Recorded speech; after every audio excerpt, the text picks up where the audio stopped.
tu as fait qu'une stratégie. C'est-à-dire que sur un malentendu à Monaco ou ailleurs, je sais plus où, où tu as laissé Crivelli en pointe.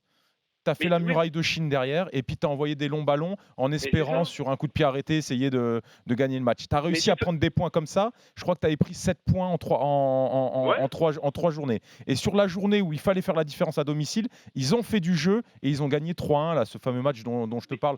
Là, ils ont joué. Joué. Et là, donc du coup, ils se sont dit, attends, il nous manque un point. On a été bon à chaque fois qu'on a bétonné.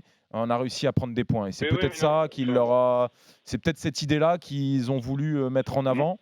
Malheureusement, même au niveau des réactions, trop tard, j'ai pas vu une équipe qui avait envie d'aller chercher la victoire, même dans les 20-25 dernières minutes. Ils le savaient que Dijon menait. Regardez juste une chose. Vous regardez la première, j'ai regardé la première mi-temps et j'ai regardé la deuxième mi-temps. Quand on joue à 2 devant, il y a quand même des choses beaucoup mieux.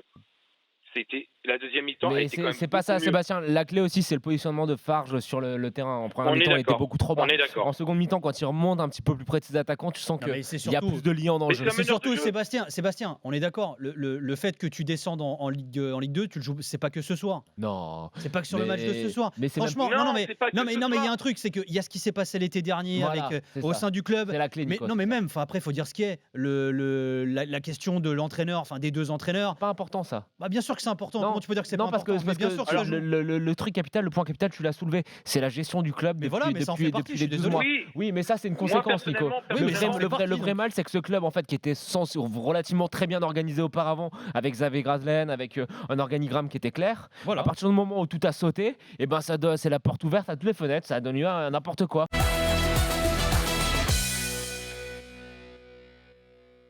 Au niveau fatigue physique, on a l'avantage déjà sur eux.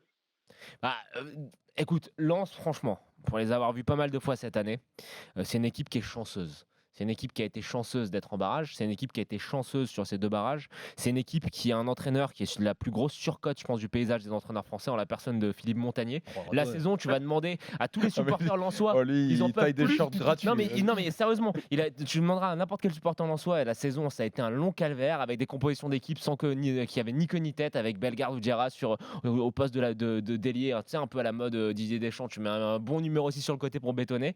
Après, donc voilà, qui propose pas grand-chose. En termes de jeu, il faut repasser. Après, ce qu'ils ont pour eux, c'est que physiquement, c'est une équipe qui a une très forte densité physique, qui a quelques beaux gabarits et que dans le combat, il y a des joueurs qui sont là.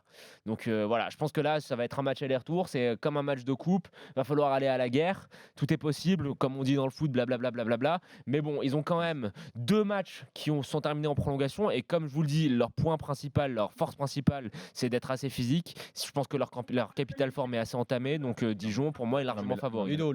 Non, mais là, joue sur le mental. C'est-à-dire qu'ils sont regonflés à bloc, les Lensois. C'est-à-dire qu'ils passent le premier tour. Dijon aussi, Poulet. Ils passent le premier tour. Nous aussi, parce que peut-être vous aussi. Mais c'est pour ça que ça va donner. C'est pour ça que ça va donner une belle confrontation. Mais ne sous-estimez pas la forme physique des Lensois, parce qu'avec le mental, tu sais que tu peux, bien sûr, la fatigue physique, les prolongations, ce que tu veux. Mais c'est le cerveau. C'est le cerveau qui commande au corps. Donc là, ils sont remontés comme des pendules. Ils viennent de passer 2 étapes avec. En plus, ils ont été à 3 gagnés à 10 contre 11 quand même sur pendant un moment. Ils ont fini à 10 aussi, les Troyens. Ils ont joué pendant un moment à 10. En plus avec leur gardien qui en rouge, Jean-Louis Lec. C'est un vrai handicap. Tu fais bien l'accent. Donc ça sera une belle confrontation et bien heureux celui qui va la remporter.